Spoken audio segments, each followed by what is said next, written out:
مشاعر كده. يعني اخونا يعني عمرو اديب يعني حاجه غريبه جدا. ما شبعتش يا عمرو يعني تطبيل وتزمير ويا اخي الواحد يعرف انه الاعلامي يعني ممكن يقعد يعني سنه يطبل سنتين ثلاثه، انما يعني انت مواطن مصري واصبحت يعني تدين بالولاء يعني لدوله اخرى وتقدم نافذه اعلاميه يعني من خارج الوطن.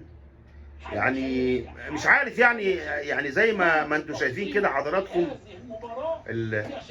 الاخ عمرو اديب قاعد يعني بيعمل برنامجه من السعوديه، وزي ما انتم شايفين كده وسامعين قاعد مديح ومبالغات. طبعا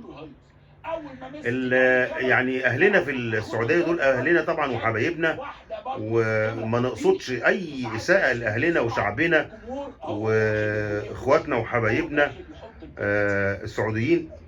قطعا انا بتكلم على الاعلامي اللي يعتبر المساله عاديه جدا. يعني انت بتتكلم من منظور انك مصري ولا انك سعودي.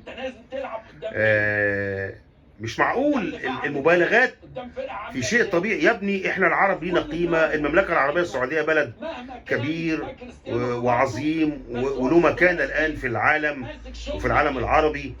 يعني مش عارف، كفايه كده يا عمرو بقى، يعني كفايه كده يا راجل.